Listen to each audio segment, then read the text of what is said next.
Hello everyone, कैसे हैं आप सभी। होप शो अच्छे होंगे, स्वस्थ होंगे। तो एक बार फिर से स्वागत है आपका मैथ्स बाय राजेश चांगरा पे। तो नेक्स्ट स्टार्ट करते हैं। आज हम बात करेंगे एक्सरसाइज 12.2 एलिमेंट की बुक से। ठीक है, 3D ज्योमेट्री हमारा चल रहा है। और लास्ट क्लास में क्या किया था हमने, 12.2 एक्सरसाइज सीखी थी, बट वो NCERT से थी। तो सेम कॉन्सेप्ट पे बेस्ड सेम एक्सरसाइज होगी। ठीक है, तो थोड़ा सा मैं इंट्रो करवाता हूँ। जिन्होंने NCERT से नहीं पढ़ा है उनको थोड़ा सा बता देता हूँ, एंड देन हम क्वेश्चंस स्टार्ट करेंगे डायरेक्टली।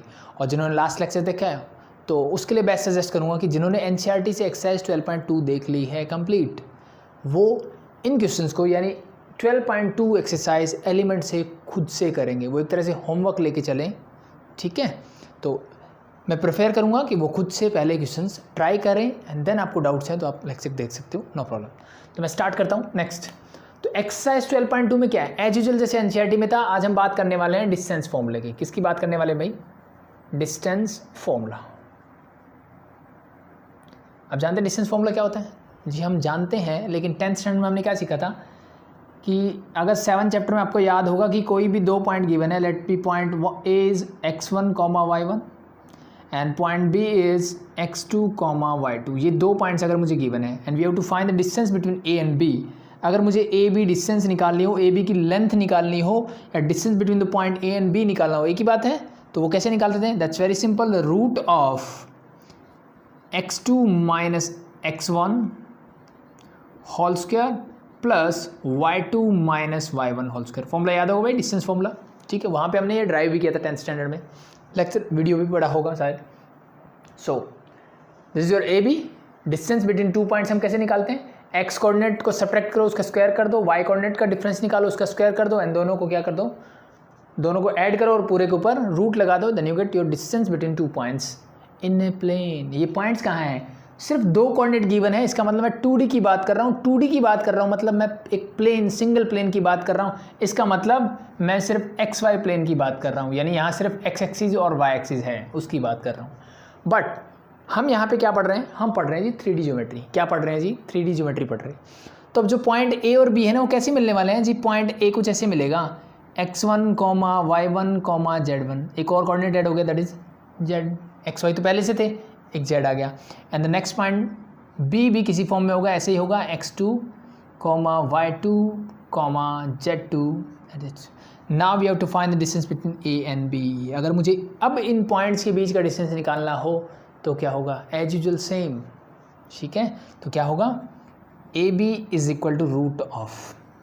अब देखो, अगर मेरे पास दो ही पॉइंट होते, प्लेन की बात होती, तो ये फॉर्मूला था, तो ये फॉर्मूला लिख दो as it is, x2 minus x1 whole square plus y2 minus y1 whole square, and last one क्या बचा जी? z1 और z2 बच गया, उसको भी लिख दो, z2 माइनस z1 का होल स्क्वायर।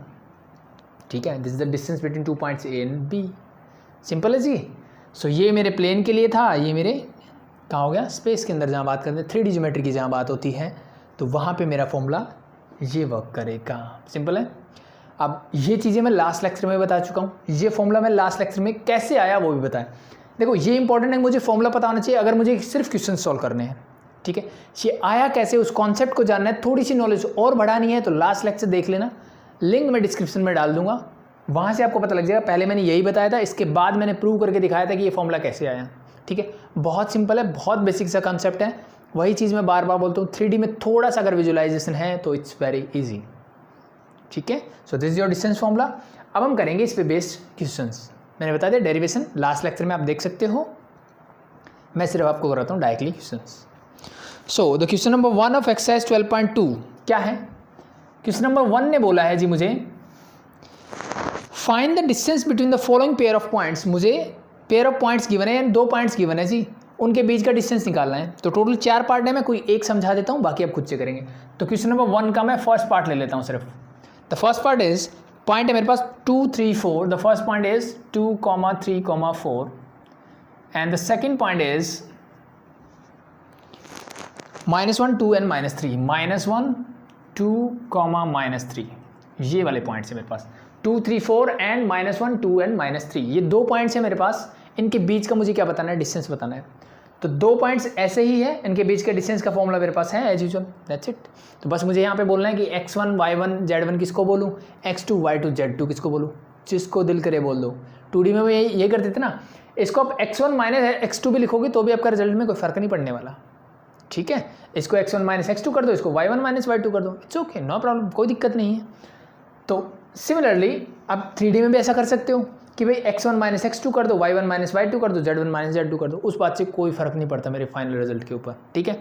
यहाँ मुझे पता लग रहा है कौन सा x1 है कौन सा x2 है, इसको मैं पहले लिख देता, इसको बाद में लिख देता तो दैट्स योर चॉइस, तो नो प्रॉब्लम, किसी से कोई फ़र्क नहीं पड़ेगा, आप कैसे भी लिखो, ठीक है।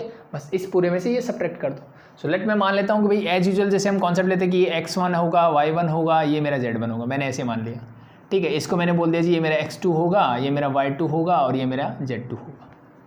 Now using this formula find the distance, तो इन पॉइंट्स को मैं कुछ भी बोल सकता हूँ, लेट मैं इसको a बोल दिया, इसको b बोल दिया, तो now find a b is equal to क्या होगा जी, इट्स वेरी इजी, रूट तो आएगा ही आएगा।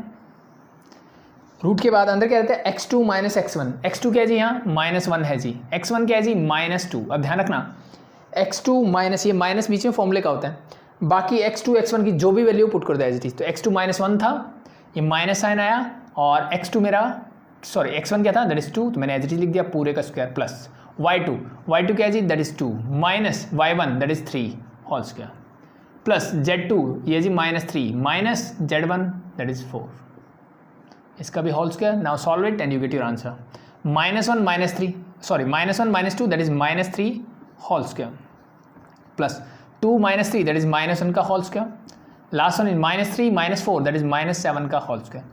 आप चाहो तो कैलकुलेशन डायरेक्टली कर सकते हो, जस्ट मैं समझाने के पॉइंट ऑफ व्यू से बता रहा हूँ, बाकी आई थिंक बहुत आसान कैलकुलेशन मैं स्क्वायर करके भी डायरेक्टली लिख सकता था, no problem. Now the root of this, 3 square is 9, 1 square is 1, 7 square is 49। अब कोई फर्क नहीं पड़ता, अंदर नेगेटिव है कि पॉजिटिव टर्म है, स्क्वायर हमेशा पॉजिटिव का। Now add them, 49 plus 1 50, 50 plus 9 that is 59, root 59। और डिस्टेंस है तो डिस्टेंस की कुछ यूनिट होती है ना, मीटर सेंटीमीटर एमएम, क्या लिखूँ, ठीक है। तो जब यूनिट्स नहीं गिवन हो तो ये चीज़ हम पहले से जानते हैं, बस सिंपल सा लिख दो यूनिट्स, ठीक है। तो हमेशा जो भी डिस्टेंस निकालो, कोई भी क्वेश्चन आप कर रहे हो, डिस्टेंस निकालने के बाद हमेशा यूनिट्स लिखो, ठीक है। बाई चांस मैं किसी में नहीं लगाता हूँ, डायरेक्टली कई बार फ्लो में निकल जाता है, तो आपको ध्यान रखना है कि डिस्टेंस जब भी निकालते हैं उसकी कुछ यूनिट्स होती है, नहीं गिवन होती तो हम डायरेक्ट लिखते हैं square, that's it, sorry 59 root units में लिख दिया, that is the distance. As usual area अगर आपको निकालना पड़ेगा तो एरिया में क्या करोगे, सिंपल जाए जी, एरिया की यूनिट क्या होती है, mm square, metre square, centimetre square, ऐसे होता है, सो दैट्स यूनिट स्क्वायर लिख देंगे हम उसको, that's it, no problem, simple है, समझ में आया, डिस्टेंस निकाल आ गया। तो अब इन दोनों पॉइंट्स की बजाय मैं कोई भी पॉइंट दूं, आई थिंक आप आराम से डिस्टेंस निकाल सकते हो। तो बाकी तीनों पार्ट आपका होमवर्क रहा और मैं करवाता हूं क्वेश्चन नंबर 2। अब क्वेश्चन नंबर 2 में देखिए क्या बोला है, ये हटा दूं भाई, चीज़ों को समझिए, बहुत आसान क्वेश्चन है। जैसे मैंने बोला, अगर लास्ट लेक्चर आपने देखा है तो फिर कोई प्रॉब्लम नहीं आने वाली, आप ये क्वेश्चन आराम से कर सकते हो। So if the distance between the point a to 1, अब इसने बोला if the distance between the points, एक पॉइंट मुझे गिवन है a, 2, 1, if the distance between the point a to 1 and 1 minus 1 1 and 1 minus 1 1 is 5 then find a। इसने क्या बोला, a की वैल्यू फाइंड आउट करो भाई। इसने बोला कि इन दो पॉइंट्स के बीच का डिस्टेंस जो है वो 5 है। तो मान लो मैं इस पॉइंट को a बोलता हूँ, इस पॉइंट को मैंने b बोला, तो इसने ये बोला जी ab जो है ना वो 5 के इक्वल है। ab किसकी इक्वल है जी, 5 के इक्वल है। तो मुझे बताना है a की वैल्यू क्या होगी, ठीक है। सो बहुत ईजी है, क्या मैं ab निकाल सकता हूँ, जी बिल्कुल निकाल सकते हैं। डिस्टेंस का फॉर्मूला हमने अभी सीखा है, तो use this formula and find the result. एक इक्वेशन एक वेरिएबल आराम से निकल जाएगा, तो use this one. So this become your root of x2 minus x1। अब मुझे पता मैं x2 किसी को भी बोल सकता हूँ, तो इसको बोलने के बजाय देखो यहाँ वेरिएबल है तो इसको बोल दूँ, कोई दिक्कत है, कोई दिक्कत नहीं है जी। तो अब मैं ऐसे करता हूँ कि x2 माइनस x1, मैंने इसको x2 बोला, इसको y2 बोला, इसको z2 बोला, एज इट इज मैंने इसको x1 बोला, y1 बोला, z1 बोला, कोई दिक्कत नहीं है जी। दिल कर रहा है तो इसको x2 y2 z2 बोल दो, वो आपकी मर्जी है, जिसको लेना ले सकते हो, no problem. Now use the formula. So x2 minus x1, this become your a minus 1 whole square plus, ये लिख के नहीं दिखाने आपको, जस्ट मैं समझाने के लिए बता रहा हूँ। Next y2 minus y1 that is 2 minus of minus 1 whole square. देखो ये 2 y2 था, माइनस साइन मेरे फॉर्मूले का था एज इट इज, y1 की वैल्यू -1 थी, तो ये गड़बड़ मत कर देना कि सिर्फ -1 लगा दो। बाकी अब इतने बड़े तो हो चुके हो कि ये गड़बड़ तो नहीं करोगे कम से कम। And the last is z2 minus z1 means 1 minus 1 whole square is there and this whole is equal to 5। Now root is there and square is there, तो स्क्वायरिंग बोथ साइड, जब दोनों तरफ आप स्क्वायर करोगे तो क्या मिलेगा, this be something like that. ठीक है जी, तो इस स्क्वायर से तो रूट कैंसिल आउट हो गया, 5 का स्क्वायर हो जाएगा 25। इसको सॉल्व कर लो, a minus 1 whole square identity लगेगी, that is your a square plus 1 minus 2a, a square plus b square minus 2ab, 2 minus minus ये हो जाएगा जी plus, 2 plus 1 3, 3 square is 9, 1 minus 1 0, 0 square is 0 is equal to 20, 5 square is 25। चीज़ें clear है यहाँ तक? सबको एक तरफ ले आऊँ तो a square minus 2a 9 plus 1 that is plus का 10 और ये 25 इधर आएगा तो माइनस का 25 होल इक्वल टू 0, 10 माइनस 25 यहाँ बचेगा माइनस का 15 होल इक्वल टू 0। तो अब ये मेरी एक बन गई क्वाड्रेटिक इक्वेशन। आई थिंक आपको क्वाड्रेटिक इक्वेशन सॉल्व करनी आती होगी, ठीक है। बाय फैक्टराइजेशन आती है, बहुत अच्छी बात है। नहीं आती तो फिर मेरे पास ऑप्शन होता है क्वाड्रेटिक फॉर्मूले का। तो दोनों में से कोई एक चीज़ आपको आनी ही आनी चाहिए, ये हम पहली क्लास 10th स्टैंडर्ड में सीख चुके हैं, तो यहाँ मैं डिटेलिंग नहीं करूँगा उस चीज़ की, वो आपको आनी चाहिए। नहीं आती तो फिर 10th क्लास के एक बार थोड़ा सा रिवाइज़ कर लो उस चीज़ को, ठीक है, क्योंकि यहाँ पे ये छोटी छोटी चीज़ें भी रिवाइज़ करने लग गए तो फिर चीज़ें बहुत लेंथी हो जाएगी, ठीक है। बाकी होप शो आपको याद आ जाएगा जब मैं करवाऊँगा। तो क्या करते थे हम वहाँ पे, बहुत सिंपल सा प्रोसेस होता है हमारे पास कि इस नंबर को, ठीक है, यानी इस नंबर को छोड़ो, मुझे कोई 2 नंबर ऐसे सोचने होते हैं जिनको मल्टीप्लाई करने से ये मिले, जिनको मल्टीप्लाई करने से ये मतलब -15 जो कांस्टेंट वाली टर्म होती है, उनको मल्टीप्लाई करने से ये मिलनी चाहिए, ऐड करने से जो a का कोफिशिएंट होता है वो मिलना चाहिए, that is your -2। So 2 number ऐसे सोचो जिनको मल्टीप्लाई करो तो -15 मिले, ऐड करो तो -2 मिले। तो सिंपल सा होता है जी, माइनस का 5 और प्लस का 3 ले लो, ऐड करो यू गेट -2, मल्टीप्लाई करो -5 × 3 यू गेट -15, मिल गया दोनों, दैट्स वेरी इजी। और कैसे निकालते थे, ये जो 15 जिसका प्रोडक्ट चाहिए होता उसको मैं क्या करता था, प्राइम फैक्टराइजेशन करता था। ये देखो 2 ही नंबर मिल रहे हैं मुझे और दोनों से मुझे रिजल्ट मिल जाएगा, ठीक है। बहुत सिंपल नंबर मिलेंगे, ज़्यादा बड़े नंबर नहीं मिलेंगे, ठीक है। या फिर आपको क्या आना चाहिए, क्वाड्रेटिक फॉर्मूला आना चाहिए, जो क्या होता था, that's very simple, x is equal to -b plus minus root of b square minus 4ac whole divide by 2a, ठीक है। a क्या होता है जी, जो अब यहाँ पे देखो कंफ्यूज मत हो ना, एक्चुअली मेरी जो टर्म होती है वो ऐसी थी, ax square plus bx plus c whole equal to 0। Quadratic equation की स्टैंडर्ड फॉर्म ऐसी होती है कुछ। सो जो x स्क्वायर का कोफिशिएंट होता है that is your a, x का कोफिशिएंट होता है that is your b with sign, and constant term होती है c, ठीक है। तो यहाँ पे x स्क्वायर के बजाय a स्क्वायर है, तो a स्क्वायर का कोफिशिएंट क्या है 1, a का कोफिशिएंट क्या है -2 एंड कांस्टेंट टर्म इज -15। तो a b c की ये वैल्यूज है जो आपको यहाँ पुट करनी है। होप शो आपको ये चीज़ें पता है पहले से। सो जस्ट मैं इसको बाय फैक्टराइजेशन सॉल्व करता हूँ एंड हमें हमारा आंसर मिल जाएगा। सिंपली a स्क्वायर, ये जो 2 नंबर लिखे -5 एंड +3 वो 2a की जगह लिख रहे हैं, तो मैं इसको -5a plus 2a sorry plus 3a -15 whole equal to 0। Ultimately देखो मैंने इस बीच वाली टर्म को ऐसे लिखा है, -5 + 3 यू गेट -2, अल्टीमेटली वही बात है। अब पहली 2 टर्म में से क्या कॉमन आता है, a कॉमन आ रहा है जी, क्या बचेगा a -5। लास्ट की 2 टर्म में से मैं 3 कॉमन ले सकता हूँ, तो क्या बचेगा अगेन a -5। कॉमन लेना आता है जी, बिल्कुल आता है। अब ये दोनों टर्म सेम है, हम 10th में यही बोलते थे, अगर ये दोनों सेम है इसका मतलब अभी तक हमने सही किया है। तो अब जो सेम है उसको निकाल देते हैं बाहर, ये कॉमन लिया तो यहाँ बचेगा a और यहाँ बचेगा प्लस का 3 होल इक्वल टू 0। चीज़ें क्लियर। सो नाउ 2 टर्म्स का प्रोडक्ट 0 कब होता है, या तो पहली टर्म 0 हो जी, या फिर दूसरी टर्म 0 हो। तो यानी या तो a = 5 हो और या फिर a = -3 हो। तो a = 5 एंड a = -3, 2 आंसर्स आ गया, ठीक है। तो मुझे सिर्फ a की वैल्यू बतानी थी, मुझे कोऑर्डिनेट नहीं पूछा उसने, ठीक है। So your answer is a = 5 and -3, that's your answer, easy, that's it. तो जो भी कंडीशन है सिर्फ स्टेटमेंट को थोड़ा ध्यान से पढ़ो, यूज हमें डिस्टेंस फॉर्मूले का ही करना है इस एक्सरसाइज में। सो this is your question number 2 of exercise 12.2। Move करते हैं क्वेश्चन नंबर 3 पे, ठीक है। पहले 9 क्वेश्चन में इसके करवाने वाला हूँ आज आपको, और इसको हटा देता हूँ। चीज़ें क्लियर हुई भाई? आई थिंक ये तो बहुत ईजी है। देखो ये क्वेश्चन सारे वही हैं जो 10th स्टैंडर्ड में हमने पढ़े हैं। डिफरेंस क्या है, डिफरेंस सिर्फ इतना है सर कि वहाँ पे हम 2D में बात करते थे, यहाँ पे 3D में बात करेंगे। फॉर्मूला वही है, 3D के कारण z2 - z1 एक्स्ट्रा आ गया, दैट्स इट, इससे ज़्यादा कुछ नहीं है। So now the question number 3 is find the coordinate of point on y axis. Find the coordinate of a of points बोला है, ए पॉइंट्स नहीं आएगा, of points on Y axis which are at a distance of √21 from the point. ये चीज़ें छोड़ो, पहली चीज़ ने क्या बोला कि मुझे एक पॉइंट निकालना है ऑन वाई एक्सिस। तो अगर मैं सिर्फ एक्स वाई प्लेन की बात करूँ, एक्स और वाई प्लेन की बात करता हूँ, मान लो ये एक्स एक्सिस है, वाई एक्सिस, और मैंने आपसे बोला कि एक्स एक्सिस पे मुझे कोई पॉइंट बताना है, तो आप क्या बोलते हैं जी, एक्स एक्सिस पे X coordinate on Y axis मुझे कोई पॉइंट निकालना है किस पे, वाई एक्सिस पे, तो on Y axis your X coordinate will be 0, तो वाई कोऑर्डिनेट कुछ भी हो सकता है, तो वाई एक्सिस पे हमेशा आपको पॉइंट ऐसे ही मिलेगा। सिमिलरली अगर मैं एक्स एक्सिस पे कोई पॉइंट की बात करूं तो जी एक्स का कोऑर्डिनेट होगा और एक्स एक्सिस पे वाई हमेशा क्या होता है जी, 0 होता है। चीज़ें क्लियर, ठीक है। ये बात कर रहे हैं 2D की, लेकिन सर जी हम पढ़ रहे हैं 3D। क्या पढ़ रहे हैं जी, 3D पढ़ रहे हैं हम।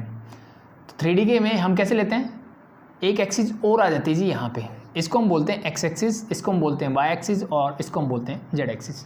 3 म्यूचुअली परपेंडिकुलर एक्सिस होती है, एक्स वाई एंड जेड, जब हम बात करते हैं स्पेस के अंदर, ठीक है जी। 3D ज्योमेट्री के अंदर 3 होती है।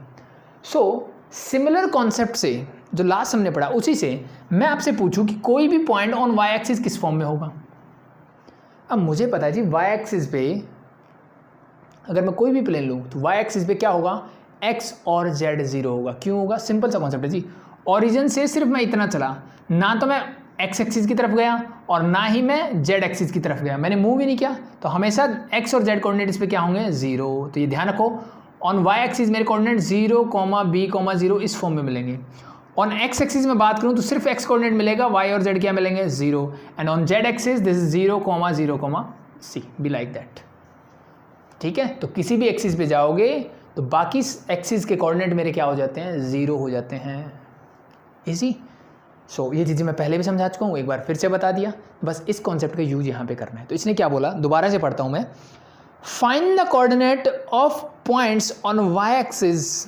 वाई एक्सिस पे कोऑर्डिनेट निकालना है तो वो किस तरफ के होंगे, इस टाइप के होंगे। तो मैं अज्यूम कर लेता हूँ, लेट द पॉइंट, इस पॉइंट को कोई भी नाम देता हूँ, let be it is A, ठीक है। तो let the coordinate of the points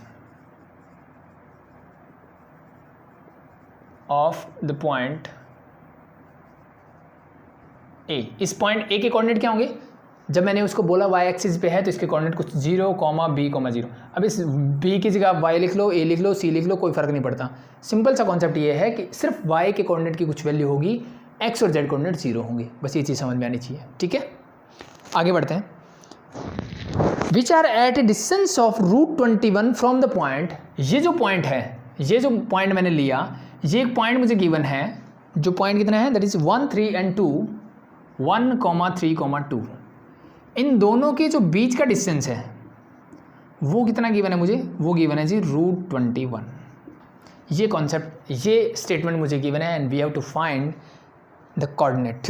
कौन सा कोऑर्डिनेट, ये ए वाला पॉइंट ए का कोऑर्डिनेट निकालना है, मतलब सिंपल सा है जी, बी की वैल्यू निकालनी है मुझे, तो निकालें जी, बिल्कुल। तो अब ए पॉइंट मैंने ए बोला, let be this point is B, so we have to find the distance A B. कितना गिवन है, ये गिवन है जी √21, तो just find the distance A B. So it's very easy, root of, so same formula is use है, x2 - x1। किसको बोलोगे x2, जिसको दिल करे बोलो, कोई फर्क नहीं पड़ता। मान लो मैंने बोला 1 को x2 बोला, तो उसका x कोऑर्डिनेट इसमें से माइनस करो तो 1 - 0 whole square plus y2 that is 3 - y1 that is b whole square, and the last is z2 - z1 whole square and whole equal to √21। The next step is very easy, squaring both side. मुझे पता है root हटाना है, root हटा दो जी। So root से क्या हो जाए, स्क्वायर कैंसिल आउट, 100 बचा, उसको सॉल्व करो। 1 - 0 square is 1, 3 - b whole square that is your a - b whole square, that become 9 + b square - 6b। 2 - 0 2 square is 4, root से स्क्वायर कैंसिल आउट हो चुका है, बाकी क्या बचा, रूट से स्क्वायर यहाँ भी कैंसिल आउट, क्या बचा 21। सबको एक तरफ ले आओ, b स्क्वायर है, माइनस का 6b है, 9 + 1 10, 10 + 4 14, प्लस का 14, 21 आ जाएगा, तो माइनस का 21 whole equal to 0। Further simplify करते हैं, b square - 6b - 7 whole equal to 0। Again it is a quadratic equation, now we have to solve again. तो यूज़ द फैक्टराइजेशन मेथड और बाय क्वाड्रेटिक फॉर्मूला, वो आपकी choice है। तो it's very easy. देखो जब प्राइम नंबर यहाँ दिख जाए ना तो बहुत आसान सा काम हो जाता है, ठीक है। 7 के फैक्टर मेरे बन सकते हैं 7 और 1, क्योंकि ये प्राइम नंबर है तो इसके 2 ही फैक्टर बन सकते हैं, दैट इज 7 and 1। तो मल्टीप्लाई करूँ तो -7 चाहिए, तो मैंने 7 के आगे माइनस लगाया, -7 इंटू 1 दैट इज -7, -7 प्लस 1 करोगे तो यू गेट -6। इट मीन्स मेरे दो फैक्टर क्या होंगे, -7 and 1। So this simply become b square -7b plus b -7 whole equal to 0। Easy. Common लो पहले, b कॉमन आए तो क्या बचेगा, b -7, यहाँ से प्लस कुछ कॉमन नहीं है तो 1 ले लेता हूँ, दैट इज b -7। देखो दोनों सेम है जी, बिल्कुल सेम है, तो इसका मतलब मैंने बिल्कुल सही किया है। तो b -7 को मैंने फर्दर कॉमन लिया, क्या बचेगा, यहाँ से ये कॉमन, तो यहाँ बचा b और यहाँ बचेगा प्लस का 1 होल इक्वल टू 0। तो यहाँ से क्या मिलेगा, b -7 इक्वल टू 0 और b + 1 इक्वल टू 0। तो b की वैल्यू क्या आएगी, 7 और b की वैल्यू क्या आएगी, -1। सो अब इसने b की वैल्यू नहीं पूछी थी, इसने बोलता कोऑर्डिनेट क्या होगा। तो coordinate will B, the coordinate of the point A is 0, क्या हो सकता है, या तो b 7 होगा तो 0 7 0 हो जाएगा, या फिर b क्या होगा, -1 होगा, तो ये पॉइंट ऐसे हो जाएगा। That's your answer. ठीक है भाई, that's it. Easy, I think बहुत इजी है। So that's your question number 3। Next करते हैं मूव क्वेश्चन नंबर 4 पे। देखो भाई, देखते हैं क्वेश्चन नंबर 4 क्या बोला। क्वेश्चन नंबर 4 ने, क्वेश्चन नंबर 4 ने बोला है prove that the following points are collinear.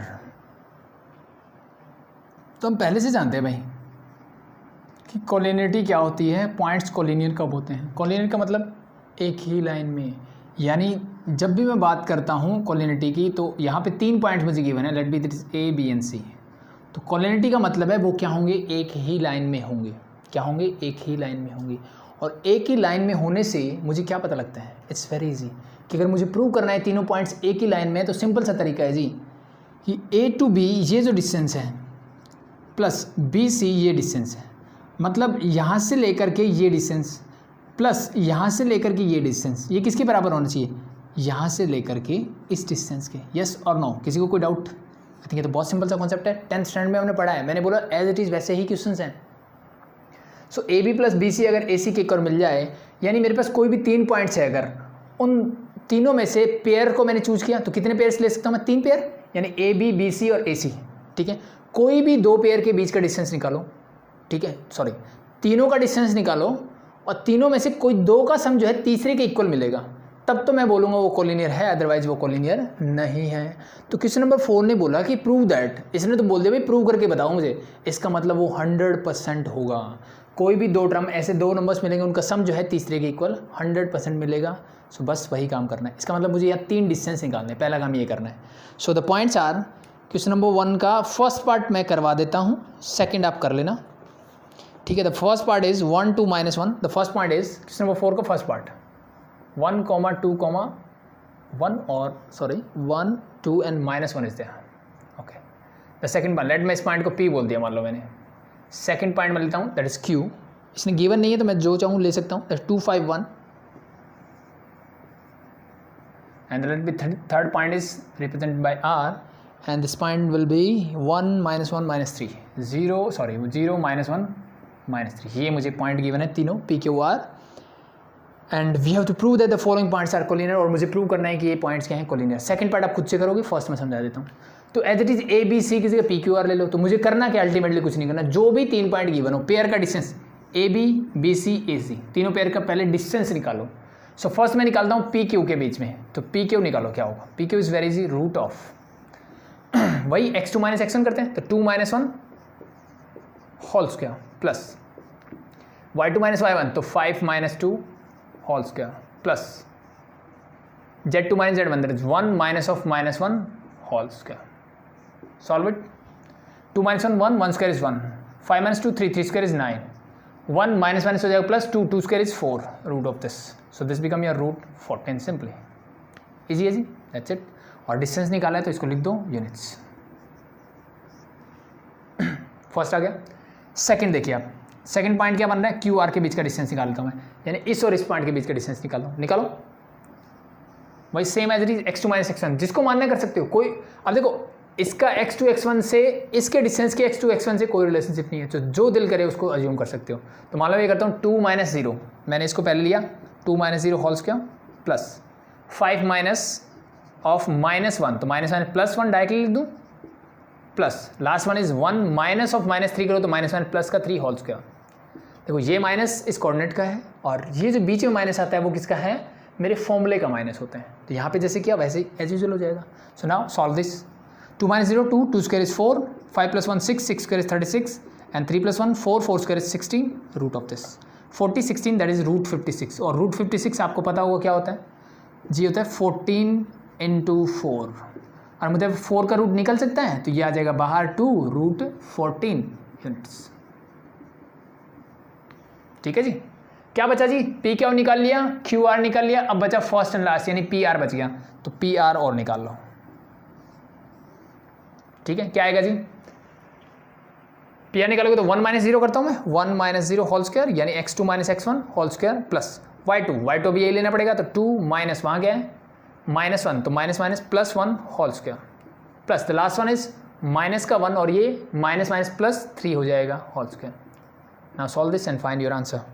So 1 - 0 is 1, 1 square is 1 plus 2 + 1 3, 3 square is 9 plus -1 + 3 that is +2, 2 square is 4 again. So this is equal to √14। अब देखो quality का concept क्या है, कोई भी दो डिस्टेंस जो है का सम, कोई भी दो डिस्टेंस का सम तीसरे के इक्वल होना चाहिए। तो इन तीनों को देख के आपको क्या समझ में आता है, ये सिंपल सा समझ में आता है कि √14 को ऐड करोगे तो मिलेगा 2 √14। इसका मतलब मैं बोल सकता हूँ सिंपली कि देयरफॉर मैं क्या बोल सकता हूँ कि PQ + PR जो है वो QR के इक्वल है। येस और नो, √14 ये है प्लस √14 इज इक्वल टू मेरा हो जाएगा 2 √14। ये सिंपल सी कॉन्सेप्ट है। सो बस PQ + PR = QR। तो मैं बोल सकता हूँ therefore P, Q, R are collinear, hence proved. That's it, बस यही करना है मुझे। तो बस मुझे कॉन्सेप्ट बताना चाहिए कि इसके पीछे क्या कॉन्सेप्ट लगा है, कोलिनियरिटी क्या होती है। तो बस बाकी डिस्टेंस फॉर्मूला लगाना है वो आप सीख चुके हो। That's enough. नेक्स्ट मूव करते हैं क्वेश्चन नंबर 5 में एक और नया कॉन्सेप्ट। अब कर दूँ, क्वेश्चन नंबर 5 ने क्या बोला है, 5 का फर्स्ट पार्ट इसने बोला है show that the points 1 - 1 - 5, let be मैं इस पॉइंट को ए बोलता हूँ 1 - 1 and -5। सेकेंड पॉइंट को मैं बोलता हूँ B and that is your 3 1 3 3, 1, 3 and the last point is point C and that is your coordinate of point C is 9 1 -3, 9, 1 -3। ये कोऑर्डिनेट मुझे गिवन है। तो क्या बोला इसने, वापस से पढ़ता हूँ। शो दैट द पॉइंट्स ये जो गिवन है are the vertices of an equilateral triangle, are the vertices of an equilateral triangle. इसने बोला कि 3 पॉइंट जो मैंने बोला जिनको A B C बोला, तो लेट ये पॉइंट्स कुछ ऐसे होंगे, मान लो A B C। सो ये जो वर्टेक्स, इसको क्या बोलते हैं, ये मेरे वर्टेक्स होते हैं। तो इसने बोला कि मुझे प्रूव करना है कि ये जो वर्टेक्स है, ये जो कोऑर्डिनेट मुझे गिवन है, ये एक इक्विलैटरल ट्रायंगल के वर्टिसेस होंगे। ठीक है, मतलब A B C इन तीनों पॉइंट को ज्वाइन करने से जो ट्रायंगल बनती है वो मेरी क्या होगी, इक्विलैटरल ट्रायंगल होगी। ये मुझे प्रूव करना है। ठीक है, तो बस मुझे ये पता होना चाहिए कि ये इक्विलैटरल ट्रायंगल होती क्या चीज़ है भाई। ठीक है, ये तो हम बच्चे थे तब से जानते हैं इक्विलैटरल ट्रायंगल क्या होती है जी। ऐसी ट्रायंगल जिसकी तीनों साइड्स की लेंथ क्या होती है, इक्वल होती है। ऐसी ट्रायंगल जिसकी तीनों साइड्स की लेंथ क्या होती है, इक्वल होती है। इसका मतलब मैं सिंपली बोल सकता हूँ कि जी ए बी जो है वो इक्वल टू बी सी होनी चाहिए और इक्वल टू ए सी होनी चाहिए। यानी तीनों साइड क्या होनी चाहिए, लेंथ वाइज इक्वल होनी चाहिए। वो मेरी क्या होती है, इक्विलैटरल ट्रायंगल। सो अगर मुझे ए और बी के वर्टेक्स से क्या ए बी की लेंथ निकाल सकता हूँ जी, निकाल सकते हैं। यही तो कर रहे हैं हम इस एक्सरसाइज में। बी सी निकाल सकते हैं, निकाल सकते हैं। ए से निकाल सकते हैं, निकाल सकते हैं। तो बस तीनों की लेंथ निकाल लो। अगर वो इक्वल हैं तो मैं बोल सकता हूँ वो इक्विलैटरल ट्रायंगल है। ठीक है, अदरवाइज कोई और टाइप की ट्रायंगल होगी, उसकी बात कर लेंगे। तो यहाँ पे मुझे प्रूव करने के लिए बोला है, ये इसका मतलब ये 100% होगी। सिर्फ मुझे प्रूव करके दिखाना है, मतलब ये तीनों लेंथ निकालनी है। तो जो काम हमने लास्ट क्वेश्चन में किया था डिस्टेंस फॉर्मूले से, तीनों लेंथ तो वही काम करना है। बस मुझे देखना है तीनों इक्वल होंगे, देन मैं बोल सकता हूँ ये इक्विलैटरल ट्रायंगल है, अदरवाइज वो इक्विलैटरल ट्रायंगल नहीं होगी। ठीक है, क्लियर। देखो अब इसके अलावा इस क्वेश्चन से रिलेटेड क्या क्या पूछ सकते हैं। सेकंड चीज़ वो ये भी पूछ सकते हैं ना कि भाई क्या ये आइसोसेल्स ट्रायंगल है, यस और नो। क्या मान सकते हैं, तो क्या ये आइसोसेल्स ट्रायंगल है। आइसोसेल्स ट्रायंगल क्या होती है, जिसकी कोई भी दो साइड इक्वल होती है। ऐसी ट्रायंगल जिसकी कोई भी दो साइड क्या होगी, इक्वल होगी। Third side is your base of N isosceles triangle. तो अगर मैं इसको बोलता हूँ ए बी सी, तो इस ट्रायंगल में क्या होगा जी कि ए बी जो होगा वो ए सी के इक्वल होगा और बी सी के इक्वल नहीं होगा। ठीक है, कोई भी दो साइड इक्वल होगी तो मैं उसको क्या बोलूँगा, that is an isosceles triangle.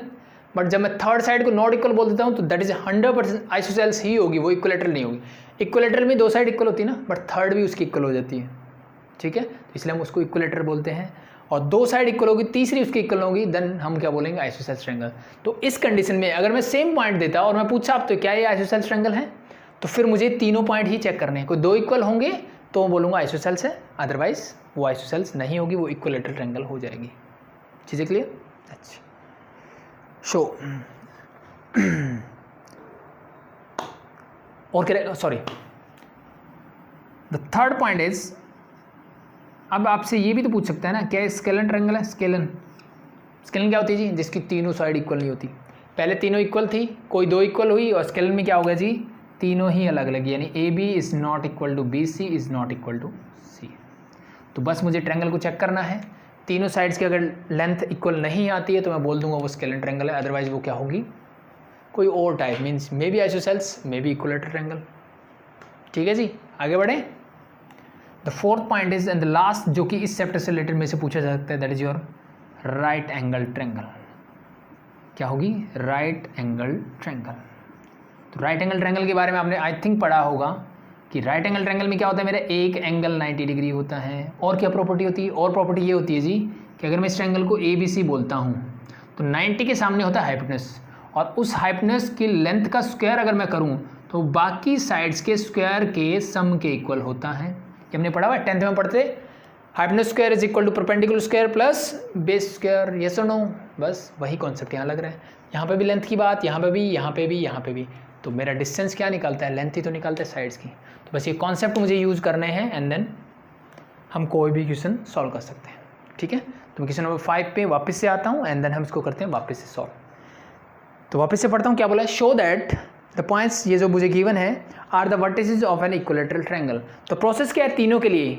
ठीक है, ऊपर वाले तीनों ट्रायंगल के लिए सेम प्रोसेस है, डिस्टेंस निकाल लो पेयर्स का, यानी पहले मुझे ए बी डिस्टेंस निकालना है, फिर बी से निकालो, फिर ए से निकालो, तीनों डिस्टेंस निकालो, फिर मैं चूज करके बता सकता हूँ कौन सी टाइप की ट्रायंगल है। और अगर इसने बोला है कि show that, prove that, verify that, तो 100% जो बोला है इसने इक्विलेटरल बोला है, इसका मतलब तीनों डिस्टेंस इसके इक्वल ही आने चाहिए, तभी मैं प्रूव कर सकता हूँ। इक्वल नहीं आते तो अगर इसने प्रूव करने के लिए बोला है, इसका मतलब आप कुछ गलती कर रहे हो, ऐसा नहीं है कि इक्विलेटरल ट्रायंगल नहीं है ये। चीज़ें क्लियर? तो एक बार कैलकुलेशन चेक करो वापस से। So now the find first distance A B.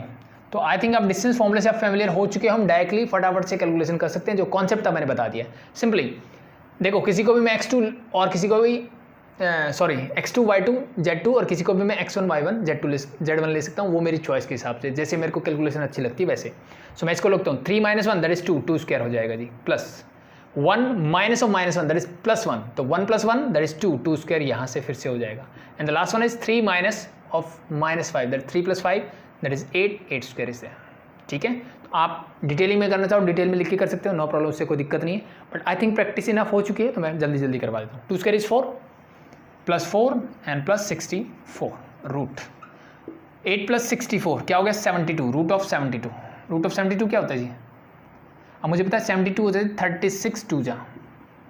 मैंने 36 2 जा क्यों लिखा? क्योंकि 36 का स्क्वायर रूट निकल सकता है, that is 6 and root 2 is there. हमेशा जब भी ऐसे आंसर निकालो, ठीक है, उसको हमेशा रूट के अंदर है तो उसको सिंप्लीफाई करो। ठीक है, ये हम बेसिक से जानते हैं 9 10 से। अगर आप ऐसा नहीं करोगे, मैंने ऐसे छोड़ दिया, तो आपके मार्क्स कट सकते हैं सिंप्लीफिकेशन के नाम पे। ठीक है जी, तो करना है आपको।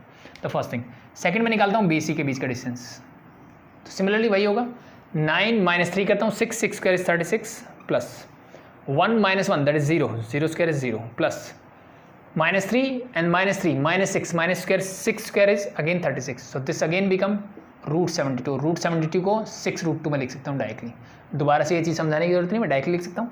And the last is your AC, निकालिए A और C। 9 - 1 that is 8 square is 64 plus 1 minus of -1 +2, sorry +1 हो जाएगा, तो 1 + 1 that is 2, 2 square is 4। The last -3 + 5 that is 2, again 2 square is 4, again you get 72, again you get 6 root 2, और साथ में लिख देना यूनिट्स। सो यहाँ से मैं क्या बोल सकता हूँ, देयरफॉर मैं बोल सकता हूँ A B is equal to B C is equal to A C, बस यही करना था। तो देयरफॉर बोल सकता हूँ A B C are the vertices of an equilateral triangle, hence proved, that's it. ठीक है, सिंपली कई बार वो क्या पूछ लेता है कि तीनों पॉइंट देगा और बताएगा कि बताओ कौन से टाइप की ट्रायंगल है, तो फिर मुझे तीनों डिस्टेंस निकालना है। तीनों इक्वल है तो मैं बोलूँगा इक्विलेटरल, कोई दो इक्वल है तो मैं बोलूँगा आइसोसेल्स, तीनों इक्वल नहीं है तो that is a scalar triangle, that's very simple, easy हो जाएगा, दैट्स इट।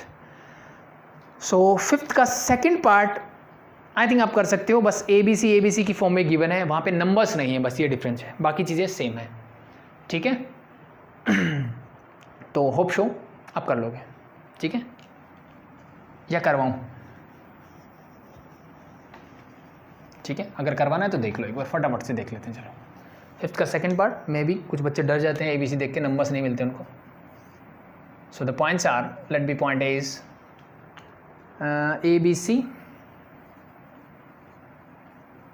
तो पॉइंट बी इज, थोड़ा सा कॉन्सेप्ट अगर क्लियर है तो इसमें ज़्यादा कैलकुलेशन करने की आपको ज़रूरत नहीं पड़ेगी। BCA, B, C, A, and the last point C is point C मुझे क्या गिवन है, that is your CAB।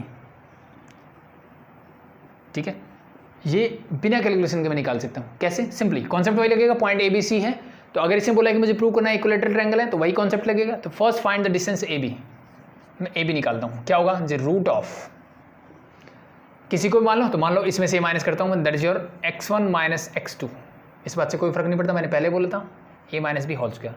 The next is plus b minus C whole square and the last one is c minus A whole square. क्या यहाँ तक चीज़ें clear है? किसी को भी कोई डाउट हो? ठीक है, क्लियर है, ठीक है। मैंने इसको यहीं छोड़ दिया, मैं इसको कैलकुलेट नहीं कर रहा। क्यों नहीं कर रहा, वो आगे जब मैं निकालूंगा तो पता लगेगा। अब मैं निकालता हूँ distance BC, the formula is same, ये करो तो this is your B minus C whole square, next हो जाएगा C minus A whole square and the next one is A minus B whole square. क्या ये चीज़ें समझ में आई? वही किया मैंने, x2 minus x1, y2 minus y1, z2 minus z1 लिख दिया। कोई फर्क, कोई दिक्कत जी? कोई दिक्कत नहीं है। अब अगर मैं इन दोनों को ध्यान से देखूं तो डिफरेंस क्या आ रहा है जी, ये अगर आगे आ जाए तो बाकी बात एज इट इज है। तो क्या मैं इसको ऐसे भी कर सकता हूँ? मैंने ये वाले टर्म को सबसे आगे लिखा A minus B whole square, बाद में मेरे पास है B minus C whole square and plus C minus A whole square. क्या मैं इसको ऐसे भी लिख सकता हूँ, यस और नो? ठीक है, आई थिंक मेरे हिसाब से बिल्कुल लिख सकते हैं, कोई डिफरेंस नहीं है। मुझे पता है कि 3 प्लस 7 प्लस मान लो 9 लिखा है, तो अगर मैं इसको 9 प्लस 3 प्लस 7 लिख दूँ, क्या मेरे रिजल्ट पे कोई फ़र्क पड़ेगा जी? कोई फ़र्क नहीं पड़ेगा। तो एच टी दोनों इक्वल है, दैट्स इट। तो अदरवाइज बच्चे क्या करते हैं, ठीक है, नॉर्मली आपकी टेंडेंसी ये रहेगी, जैसे ये देखोगे इसको सॉल्व करके लिखोगे, ठीक है, इसको सॉल्व करोगे, कुछ मिलना तो है नहीं, बस इसके स्क्वायर लगाते रहोगे, A square plus B square, कुछ जो ऐड सब्ट्रैक्ट होगा वो करोगे, चीज़ें बड़ी सी कर दोगे, यहाँ तक कैलकुलेशन ले आओगे पहले पार्ट की, सेम कैलकुलेशन सेकंड की जाएगी, सेम कैलकुलेशन थर्ड की। तो थोड़ा सा अगर दिमाग लगाओगे तो चीज़ें बहुत आसान भी हो सकती है। The last part is you have to find the distance AC, निकालिए AC, A और C के बीच का distance. Simply this become A minus C whole square, this become your plus B minus A whole square and last plus C minus B whole square. ठीक है, C minus B whole square.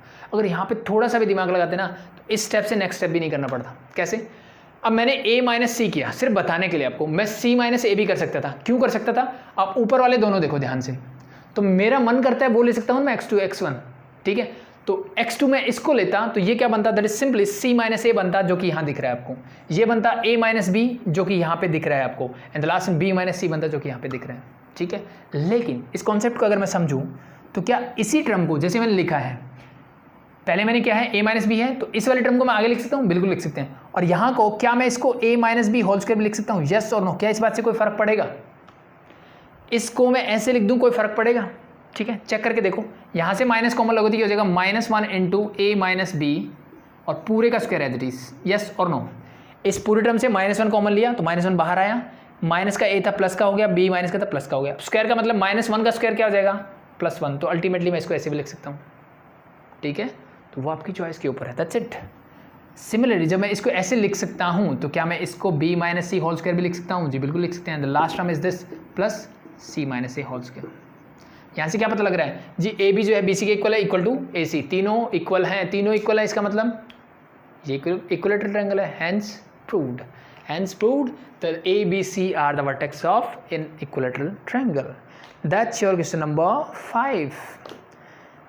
Next बात करते हैं question number 6 की, जो कि अब ऊपर वाली तीनों में आपको कोई प्रॉब्लम नहीं आनी चाहिए भाई। तीनों डिस्टेंस निकालने, बस आपको चेक करना है कि कोई दो डिस्टेंस इक्वल है क्या, तो आइसोसेल्स तीनों इक्वल है क्या, equilateral.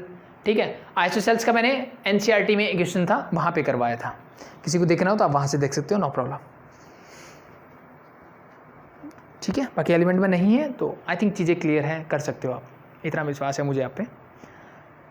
Are the points, question number 6 में बोला है are the points A is 3, 6, 9। अब यहाँ पे इसने दे दिया कि पॉइंट ए जो है वो है 3, 6, 9, पॉइंट बी जो है वो है 10, 20, 30, 10, 20, 30, and the last one is point C is 25, -41 and 5, 25, -41 and 5।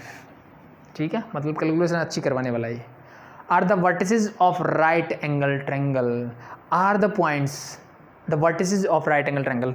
अब क्वेश्चन नंबर 4 और 5 में उसने बोला प्रूव करो, 4 में बोला उसने कोलिनियर प्रूव करो, 5 में बोला कि ये इक्विलेटरल ट्रायंगल है ये प्रूव करो, 6 में उसने मेरे से पूछा कि भाई ये जो वर्टेक्स आपको दिख रहे हैं क्या ये इक्विलेटरल ट्रायंगल के वर्टेक्स हैं, उसने मेरे से पूछा है। तो इक्विलेटरल ट्रायंगल के लिए क्या है, पाइथागोरस थ्योरम याद आ जाना चाहिए मुझे। क्या बोलती है, हाइपोटेन्यूस। अब क्या मुझे पता है हाइपोटेन्यूस कौन सा है, जी नहीं पता, बट इट्स ओके, मुझे तीनों डिस्टेंस निकालने हैं, ट्रायंगल्स में काम वही करना है, तीनों डिस्टेंस निकाल लो। तो पहले मैं ए बी निकालता हूँ, तो ए बी डिस्टेंस क्या होगा, फॉर्मूला तो वही है, simply 10 - 3 that is 7 square plus 20 - 6 that is 14 square plus 30 - 9 that is 21 square. क्या यहाँ तक चीज़ें क्लियर है, यस और नो? जी बिल्कुल क्लियर है। अब एक चीज़ ध्यान से देखो, अभी तक मैं निकाल रहा था ए बी, ठीक है। अब अगर मैं इस राइट एंगल ट्रायंगल को देखूं और मुझे पाइथागोरस थ्योरम का कॉन्सेप्ट क्लियर, तो मुझे मिलता है कि हर साइड का मुझे स्क्वायर निकालना है। तो अगर मैं इस रूट को उधर ले जाऊं दैट सिंपली बिकम स्क्वायर, क्योंकि रूट तभी हुआ था जब मैंने इसके स्क्वायर को इधर लेके गया था। तो that's A B square equal to 7 square plus 14 square plus 21 square is there. चीज़ें क्लियर, ठीक है। अगर चीज़ें क्लियर हैं तो फिर हम इसको करते हैं सिंप्लीफाई। तो 7 स्क्वायर हम जानते हैं क्या होता है जी 49, 14 स्क्वायर होता है जी 196 और 21 होता है 441। चीज़ें clear? Now add them, so you get here 9 + 1 10, 10 + 16 carry 1, 5 14 18 carry 1, 5 and 1 6, 686 is there and that is the distance A B square. ठीक है, ए बी स्क्वायर की वैल्यू क्या है 686 है। चीज़ें क्लियर? अब बढ़ते हैं नेक्स्ट, हम निकालते हैं जी B C square. Same as it is निकालना है, तो रूट उधर चला गया, अब नीचे x2 - 25 - 10 that you get 15 square plus -41 - 20 you get minus का 61 का whole square plus the last is 5 - 30 that is -25 whole square. चीज़ें क्लियर भाई यहाँ तक? Now solve this. 15 स्क्वायर तो हो जाए 225, 61 का स्क्वायर क्या होगा, दिस 1 6 12 कैरी 1 36 3721 हो जाएगा प्लस 25 हम जानते हैं 625। ऐड देम, सो द 650, ये कि इन दोनों को ऐड करूँ तो क्या हो जाएगा 800 850, इसमें 850 ऐड कर दो बस। So this become your 1754 4571 this is B C square and then last one is हमें निकालना है ए सी स्क्वायर। अब यानी फर्स्ट लास्ट 25 - 3 करता हूँ that you get 22 whole square plus -41 minus का 6 यू गेट माइनस का 47 whole square plus 5 - 9 that is minus का 4 होल स्क्वायर। चीज़ें क्लियर हो रही है भाई यहाँ तक? डिस्टेंस फॉर्मूला तो आ गया है सबको। 22 स्क्वायर क्या होता है 484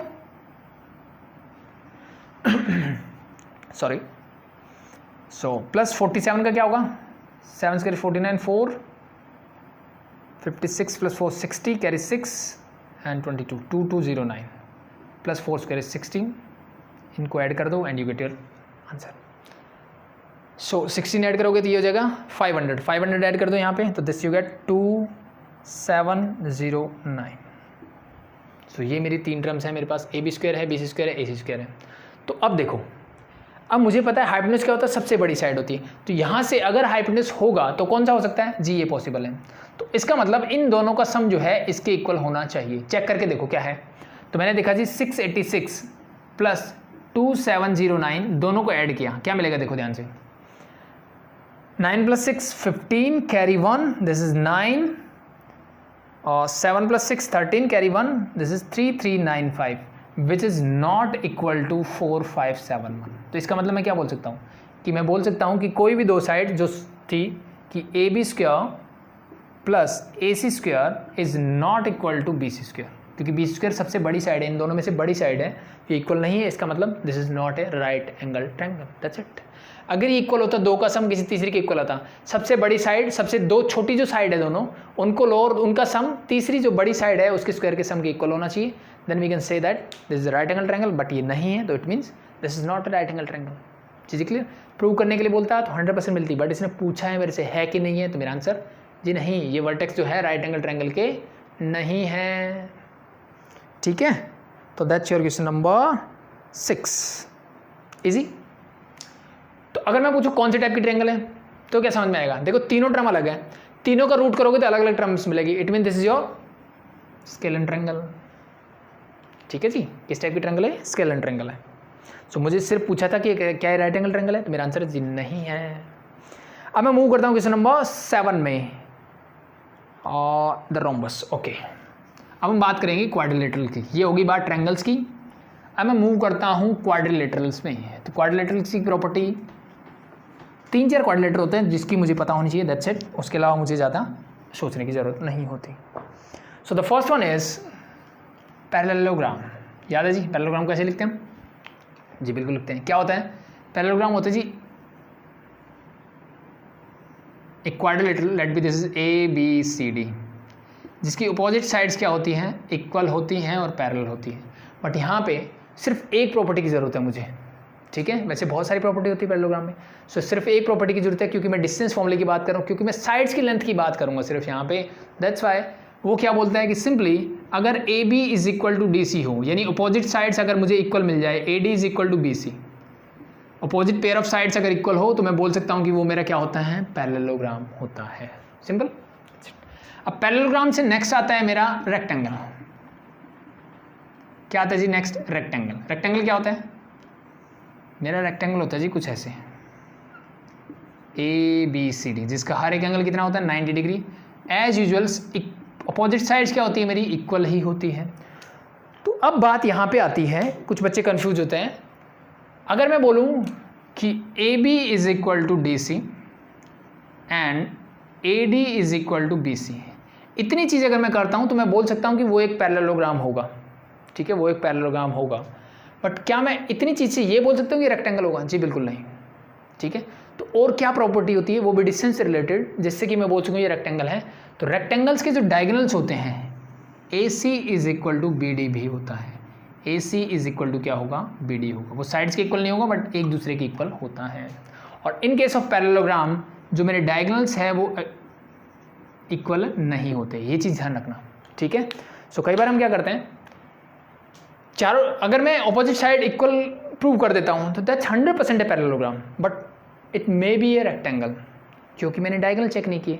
अगर उसके ये कंडीशन तो यहाँ भी सेटिस्फाइड है, यहाँ भी सेटिस्फाइड है। ठीक है, तो इसका मतलब जब मैंने ये प्रूव किया कि अपोजिट साइड्स का पेयर इक्वल है, तो वो मे भी पैरेललोग्राम हो सकता है, मे भी रेक्टेंगल हो सकता है। ठीक है, क्योंकि रेक्टेंगल भी एक तरह का पैरेललोग्राम ही है, तो मैं बोल सकता हूँ पैरेललोग्राम तो 100% है। ठीक है, क्या प्रॉपर पैरेललोग्राम है, रेक्टेंगल नहीं है, तो उसके लिए मुझे उसके डायगोनल चेक करने पड़ेंगे। चीज़ें क्लियर? सो डायगोनल अगर इक्वल नहीं है that is a parallelogram, but diagonal equal है तो it means that is a rectangle. इसी पे बेस्ड द नेक्स्ट आता है मेरा रोम्बस। क्या आता है जी? रोम्बस। लग नहीं रहा रोम्बस? कोई बात नहीं, चारों साइड्स क्या होती है उसकी? इक्वल होती है। तो अगर मैं बोलता हूँ ABCD is your rhombus, so it means क्या होगा? AB is equal to BC is equal to CD is equal to DA, यानी चारों साइड्स मेरी क्या होंगी? इक्वल होंगी, तो मैं बोलता हूँ उसको रोम्बस। कोई भी क्वाड्रिलेटरल जिसकी चारों साइड्स इक्वल होती है उसको क्या बोलते हैं? रोम्बस बोलते हैं। अब इस रोम्बस से मेरा बनता है स्क्वायर। क्या बनता है जी? स्क्वायर बनता है। तो let be this is your again ABCD is square. ABCD square में क्या होता है जी? चारों साइड्स इसकी भी इक्वल होती है। तो रोम्बस और स्क्वायर में क्या डिफरेंस होता है? इन केस ऑफ रोम्बस जो मेरे डायगोनल्स होंगे वो अगेन क्या होंगे? इक्वल नहीं होंगे। यानी in case of rhombus we can say AC is not equal to BD। AC जो है वो BD के इक्वल नहीं होगा, but in case of square AC जो है वो BD के इक्वल होगा। बट ये डिफरेंस रहता है रोम्बस और स्क्वायर में और पैरेललोग्राम और रेक्टेंगल में, क्या सिर्फ डायगोनल्स का डिफरेंस रहता है। ठीक है, तो ये चीज़ ध्यान रख लेना बस। तो आपसे पूछे जाए एग्जैक्टली क्या वो पैरेललोग्राम ही है, एग्जैक्टली पूछा जाए, रेक्टेंगल नहीं होना चाहिए, तो फिर मैं ये 6 की 6 चीज़ें निकालूंगा।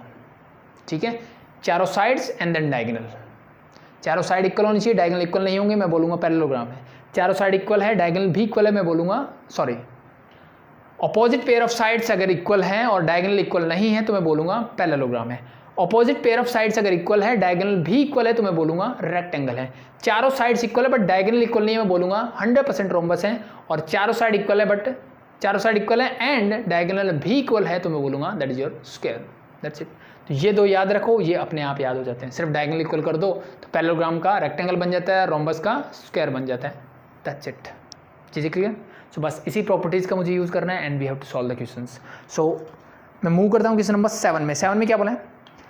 Show that the points 1, 3, 4, 4 points मुझे गिवन है। The first point is 1, 3, 4। The point B is -1, 6, 10, -1, 6, 10. Point C is -7, 4, 7, -7, 4, 7. And the last point, let me is D, your -5, 1, 1, -5, 1, 1. ये मुझे 4 पॉइंट्स गिवन है। सो क्या बोला? Show that the points this and this are the vertices of a rhombus. मुझे क्या prove करना है? ये वो क्या होगा? रोम्बस होगा, ये प्रूव करना है जी। तो रोम्बस की प्रॉपर्टी हमने अभी पढ़ी, क्या होती है? चारों साइड्स इक्वल होती है। क्या होती है जी? चारों साइड्स इक्वल होती है और डायगोनल इक्वल नहीं होते तो वो 100% रोम्बस होते हैं। तो अब जो मैं बोल रहा था ना, कन्फ्यूज़न कुछ बच्चों को क्या रहती है या कुछ बुक्स में भी ऐसे ही रहता है कि अगर मैं चारों साइड सिर्फ इक्वल कर दूं तो क्या वो रोम्बस होगा? जी बिल्कुल होगा, कोई दिक्कत वाली बात नहीं है। ठीक है, तो व्हाट अबाउट डायगोनल्स? तो अगर मैं इसे एग्जैक्ट पूछा गया, कई बार वो क्वेश्चन को ऐसे बोलता है कि चेक करो कि ये जो पॉइंट्स मुझे गिवन है वो वर्टिसेस ऑफ ए रोम्बस है बट नॉट ए स्क्वायर। वो स्क्वायर के वर्टिसेस नहीं है, वो रोम्बस के सिर्फ वर्टिसेस हैं। ठीक है, तो उस कंडीशन में मुझे डायगोनल भी चेक करने होते हैं, या फिर इन नॉर्मल भी आप डायगोनल चेक कर सकते हो ताकि 100% आप बोल सको कि वो रोम्बस है। ठीक है, तो अगर इन प्रैक्टिस आपको कन्फ्यूजन होती है, ठीक है, जैसे मैंने लास्ट क्लास में भी करवाया था, तो मैंने सिंपली इससे नहीं बोला था, मैंने आपको ये भी चेक करवाया था कि 2 डिस्टेंस और निकाल लो तो कुछ नहीं बिगड़ता। ठीक है, ये दोनों इक्वल नहीं होंगे तो दैट्स इट, 100% रेक्टेंगल क्या होगा? मेरा पैरेललोग्राम होगा, वो रेक्टेंगल नहीं होगा। ठीक है, जैसे हम आइसोसेलेस ट्रायंगल का मैंने आपको बताया था। आइसोसेलेस ट्रायंगल में क्या करना है मुझे? मैंने 2 साइड निकाली, वो इक्वल मिल गए मुझे। अब तीसरी साइड के बारे में क्या ख्याल है? तीसरी साइड को मैं छोड़ सकता हूँ क्या? ठीक है, तीसरी साइड भी मैं निकालूंगा। तीसरी साइड निकालने के बाद मैं बोलूँगा अगर तीनों इक्वल है इसका मतलब वो इक्वलेटरल ट्रायंगल है वो। ठीक है, एज इट इज़ कोई 2 इक्वल है इसका मतलब वो आइसोसेलेस ट्रायंगल है, तीसरी उसकी इक्वल नहीं होगी तो तीनों इक्वल होगी तो वो इक्वलेटरल ट्रायंगल होगी। सेम कंडीशन यहाँ पे आती है। अपोजिट पेयर ऑफ साइड्स अगर इक्वल हैं तो वो पैरेललोग्राम है बट वो रेक्टेंगल भी हो सकता है। बट जब मैंने डायगोनल चेक किए, अगर वो इक्वल नहीं है तो 100% पैरेललोग्राम ही है, एग्जैक्ट पैरेललोग्राम है, वो रेक्टेंगल नहीं है। But in case of this parallelogram तो है ही, रेक्टेंगल भी एक तरह का पैरेललोग्राम होता है but this is a rectangle. जैसे हमने प्रॉपर्टी से आइडेंटिफाई किया तो वो मेरा 100% क्या होगा? रेक्टेंगल होगा। दैट्स वाई बेटर रहता है कि 2 डिस्टेंस और निकालो, चेक कर लो। ठीक है, वो आपकी चॉइस है। और जैसे आप +1 में हो तो डिपेंड भी करता है कि आपका क्लास टीचर क्या है, वो क्या करवाता है। तो दैट्स योर चॉइस, दोनों चीज़ें सही है, कोई दिक्कत नहीं है। बट एग्जैक्ट चीज़ें बताने के लिए मुझे तीनों चीज़ें यानी 6 के 6 डिस्टेंस पता होने चाहिए। अपोजिट पेयर भी इक्वल होने चाहिए, डायगोनल्स इक्वल नहीं होंगे, तब मैं बोलूँगा दैट इज योर पैरेललोग्राम। चीज़ें clear? So now we have to check this is a rhombus और नॉट। रोम्बस के लिए क्या करना है? चारों डिस्टेंस यानी चारों साइड्स के डिस्टेंस तो निकालने हैं, तो फटाफट निकाल दो। और एक चीज़ ध्यान रखना, जैसे यहाँ पे क्या बोला इसने बोला है कि प्रूव दैट या शो दैट। जब आपको बोला जाए प्रूव दैट और शो दैट, उस कंडीशन में मे भी ये चल जाएगा। जैसे मान लो इसने रोम्बस के लिए बोला, तो रोम्बस के लिए मुझे क्या करना है? चारों साइड्स अगर इक्वल होगी तो मैं बोल दूंगा that is your rhombus, it's okay. But अगर मैं आपसे चेक करने के लिए चेक कि ये वर्टिसेस जो हैं वो रोम्बस कौन से टाइप के क्वाड्रिलेटरल के हैं, बस सिंपली मैंने बोला कि जो वर्टिसेस हैं वो कौन से टाइप के क्वाड्रिलेटरल के हैं, तो उस कंडीशन में आपको डायगोनल निकालने पड़ेंगे। मुझे फिर 100% बताना पड़ेगा कि ये भाई पैरेललोग्राम है कि रेक्टेंगल है। चीज़ें क्लियर रहनी चाहिए। ठीक है। चेक करने के लिए बोला जाए तो आपको ऐसे ही करना है थ्रू आउट प्रोसेस, डायगोनल भी मुझे चेक करने हैं। बट प्रूव के केस में, ठीक है, कि चारों साइड इक्वल है, तो ये प्रॉपर्टी होती है मेरी भाई कि कोई भी क्वाड्रिलेटरल जिसकी चारों साइड्स इक्वल है वो रोम्बस होता है।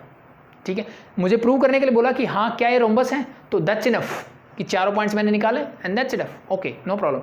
अब ये निकालो ना निकालो वो आपकी चॉइस है, बट जहाँ पे चेक करने के लिए बोला जाए वहाँ पे आपको 100% निकालना है।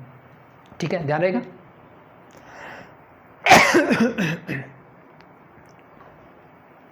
सॉरी,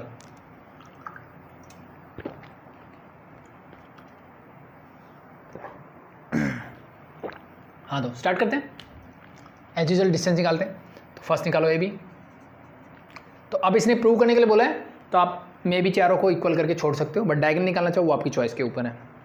ठीक है, वो 100% चीज़ें आपको भी क्लियर हो जाएंगी। So now the find distance A B first. तो 1 माइनस ऑफ -1 दैट इज +1, तो that is 2 square, plus 3 minus 6 that is 3, 3 square is 9। मैं डायरेक्टली लिख देता हूँ भाई 4। डिस्टेंस निकालना आ गया आई थिंक, तो फटाफट कैलकुलेशन करनी है बस। 4 माइनस 10 6, 6 स्क्वायर इज 36, 40 49, तो root of 49 means that is equal to 7 units. ठीक है, लिखते रहना, भूलना मत भाई।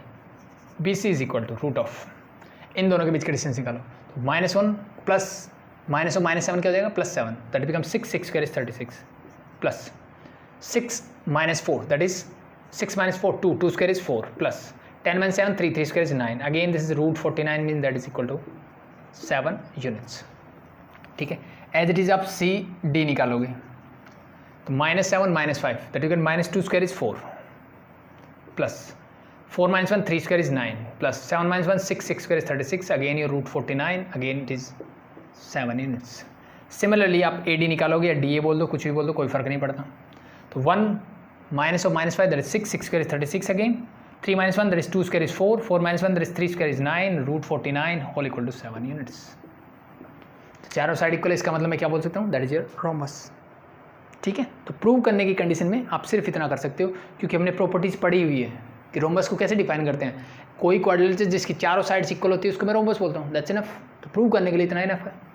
ठीक है, बट चेक करने के लिए बोलूँ तो आपको ये निकालना है। बट यहाँ पे भी अगर आप निकालते हो, मैं ए सी और बी डी निकालता हूँ, अगर चेक करो, देखो अगर मैं ए सी निकालूँ, ए और सी निकालो, 1 minus +7 that is a square हो जाएगा 64, 1 माइनस ऑफ -7 दैट इज +7, तो 7 + 1 8, 8 square is 64, 3 minus 4 that is 1, 1 square is 1, 4 minus 7 minus 3 square is 9, तो ये हो जाएगा 65 + 9 70 root 74। As it is B D निकालो, बी डी निकालोगे तो क्या मिलेगा, 1 + 4 5 हो जाएगा, तो 4 square is 16, plus 6 minus 5 square is 25, plus 10 minus 1 that is 9 square is 81। Add करो 80 100 1 110 एंड 12, तो 110 + 12 122 क्या इक्वल है, तो A C is also not equal to B D, not A square, that's it. ये भी रोम्बस है, ये भी रोम्बस है। ठीक है, बट एग्जैक्ट प्रॉपर्टीज से क्या बोलते हैं, जब स्क्वायर कब बोलते हैं, जब उसके डायगोनल भी इक्वल हो जाते हैं, यानी चारों साइड इक्वल तो होगी, उसके डायगोनल भी इक्वल होंगे, उसकी चारों एंगल 90 डिग्री होंगे। तो सिर्फ दो प्रॉपर्टी इनफ होती है डिस्टेंस में कि चारों साइड इक्वल प्रूव कर दो, डायगोनल इक्वल कर दो, स्क्वायर बन जाता है। चारों साइड इक्वल हैं, डायगोनल इक्वल नहीं है, that is your rhombus, same. So I think हो जाएगा। अब देखो क्वेश्चन नंबर 8 में इसने क्या बोला कि prove that the points this and this, नीचे आ गया होगा वर्टिसेस ऑफ ए स्क्वायर। मुझे प्रूव करना है कि वो वर्टिसेस ऑफ ए स्क्वायर है, तो सेम प्रोसीजर फॉलो करोगे आप। ए बी निकालो, बी सी निकालो, सी डी निकालो, डी ए निकालो, और फिर ये आपको दोनों निकालने पड़ेंगे। ठीक है, स्क्वायर के केस में आप नहीं छोड़ सकते इसको, रोम्बस और पैरेललोग्राम के केस में आपके पास रिलैक्सेशन है, मे बी आप छोड़ो या ना छोड़ो, बट नहीं छोड़ना चाहिए मेरे पॉइंट ऑफ व्यू से। ठीक है, वो नहीं छोड़ना चाहिए आपको। सो मैंने डायगोनल भी निकालने हैं, और इन केस ऑफ स्क्वायर ये डायगोनल आपको क्या मिलेंगे, इक्वल मिलेंगे। ठीक है, तो क्वेश्चन नंबर 8 जो है आपका होमवर्क रहा, आप आई थिंक कर सकते हो। तो ध्यान रखो, इन केस ऑफ ट्रायंगल्स मुझे 3 डिस्टेंस निकालने पड़ते हैं, but in case of quadrilateral मुझे टोटल 6 डिस्टेंस निकालने हैं, 4 साइड्स के और 2 डायगोनल्स के। उनके बेसिस पे मैं बता सकता हूँ कि वो किस टाइप का क्वाड्रिलेटरल होगा। ठीक है, चारों प्रॉपर्टी मैंने बता दी, दैट्स इट, सिंपल।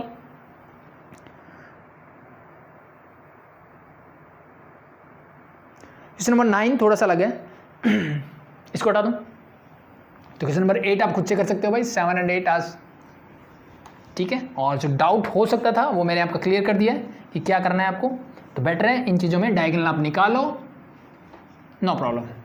बट ऐसे जो बोला है जैसे प्रूव, अगर प्रूव नहीं करना तो 100% निकालना ही पड़ेगा आपको। प्रूव करना है तो उसमें रिलैक्सेशन है क्योंकि वो प्रॉपर्टी होती है, ठीक है। तो उस बेसिस पे आप बोल सकते हो कि हाँ मैं नहीं निकालूंगा।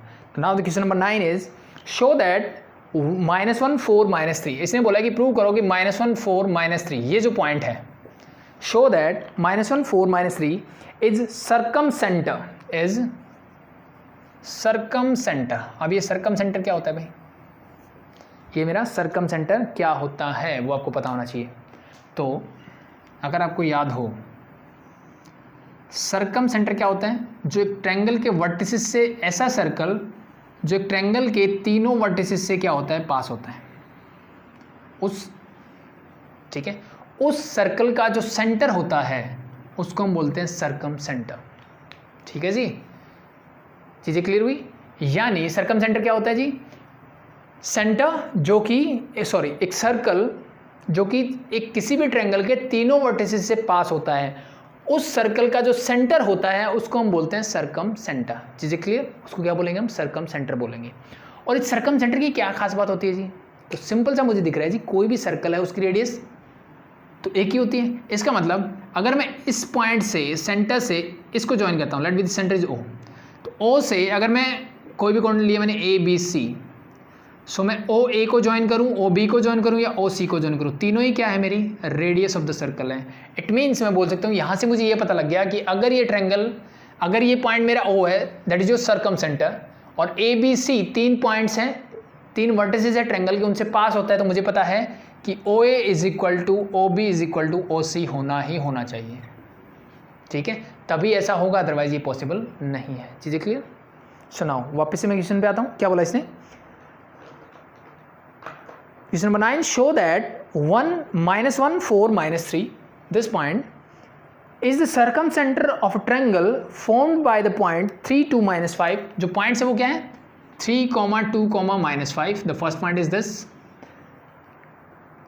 -3 8 and -5, second point is -3 8 and -5, and the last point is 3 2 -1, 3, 2, -1. So the point A is 3 2 -5, point B is -3 8 and -5, and point C is 3 2 -1। ये मेरे 3 पॉइंट्स हैं। तो मुझे क्या प्रूव करना है, मुझे प्रूव करना है कि ये जो पॉइंट है ना, इन तीनों पॉइंट्स से जो ट्रायंगल बनती है उसका सर्कमसेंटर होगा। इट मीन्स ऐसा सर्कल, सॉरी ऐसा सेंटर जिससे जिससे अगर मैं क्या ड्रॉ करता हूँ, सर्कल ड्रॉ करता हूँ जो तीनों वर्टिसेस ऑफ ट्रायंगल से पास करेगा, उसका जो सेंटर होगा उसको हम बोलते हैं सर्कमसेंटर। तो इससे मुझे पता लगा कि अगर ये सर्कल है तो सेंटर से ये जो डिस्टेंस होता है दैट इज रेडियस, तो ये भी रेडियस ही है और ये भी रेडियस है। तो इट मीन्स उस सर्कमसेंटर से तीनों वर्टेक्स का डिस्टेंस होगा दैट इज ऑलवेज इक्वल। ठीक है, तो इसने मुझे प्रूव करने के लिए बोला है। तो इसका मतलब मुझे सिंपली पॉइंट ओ मेरे पास गिवन है, मुझे डिस्टेंस निकालना है ओ ए, ओ बी एंड ओ सी। तो ये तीनों डिस्टेंस निकाल लो, वो तीनों इक्वल होंगे तो मैं बोलूँगा सर्कमसेंटर है, अदरवाइज नहीं है। बट मुझे प्रूव करने के लिए बोला है तो वो 100% इक्वल होगा। तो now find the distance O A first. So root of -1 4 -3, A क्या है 3 2 1, तो मैं 3 ये हो जाएगा 3 -1 that is +1 whole square plus 2 -4, ये लास्ट क्वेश्चन आज का भाई, होल स्क्वायर प्लस -5 एंड +3 हो जाएगा ये होल स्क्वायर। चीज़ें क्लियर है भाई। -5 -3 करोगे तो +3 हो जाएगा। Solve it. 3 + 1 4, 4 square is 16, 2 -4 -2 square is 4 plus -5 + 3 -2 square is again 4, so you get here √24। कर सकते सिंपलीफाई 4 6 जहाँ 4 × 6, so it mean this become your 2√6 units. बस सेम ही है, वैसे जैसे डिस्टेंस पहले निकाला था वैसे निकालो। ओ बी निकाल लो, ओ बी थोड़ा जल्दी कर लेते हैं। O B, O is point this, B is this, -3 -1 that is +1 that is -2 square is 4 plus 8 -4 that is 4 square is 16 plus -5 + 3 हो जाएगा तो -2 square is 4 again you get √24, again you get 2√6 units. The last distance is O C. O C क्या होगा जी, this and point C 3 2 1, 3 - this 4 square is 16 हो जाएगा plus 2 minus 4, that is 2 square is 4, minus 1 plus 3, that is 2 square again 4, again you get root 24, again you get 2 root 6 units, sorry. तो therefore मैं बोल सकता हूँ कि OA is equal to OB is equal to OC. तो therefore मैं बोल सकता हूँ कि O is a circumcenter of a triangle passes through the point A, B and C, और whose vertices are A, B and C. That's it. ये मुझे prove करना था. That's it. So question number 10 to 16 बाकी अभी इस exercise के वो करेंगे हम नेक्स्ट क्लास में. आज के लिए आई थिंक इतना इनफ है. होप से आपको चीज़ें क्लियर हुई होंगी. तो बहुत आसान चीज़ें थी. जिन्होंने एनसीईआरटी वाला लेक्चर देखा है उनके लिए कुछ नया नहीं था, वो same as it is class थी. और जैसे मैंने बोला कि एज यूजुअल आप फिर से वो करने के बजाय आप खुद से वो ट्राई कर सकते हो क्वेश्चंस, नो प्रॉब्लम. ठीक है, लेक्चर देखना इंपॉर्टेंट नहीं है, आपका सीखना ज़्यादा इंपॉर्टेंट है. तो दोनों में से कोई एक लेक्चर आपने देखा है, दैट्स इनफ. ठीक है, जिन्होंने सिर्फ एलिमेंट किया है वो एनसीईआरटी से प्रैक्टिस कर सकते हैं, जिन्होंने एनसीईआरटी किया है वो एलिमेंट से प्रैक्टिस कर सकते हैं. ठीक है, तो आई थिंक कोई डाउट नहीं है. कोई डाउट हो तो कमेंट सेक्शन है और डिस्क्रिप्शन में डाउट ग्रुप मिल जाएगा, ज्वाइन कर सकते हैं. कोई भी डाउट किसी भी टाइम आप ले सकते हैं. अभी के लिए थैंक यू.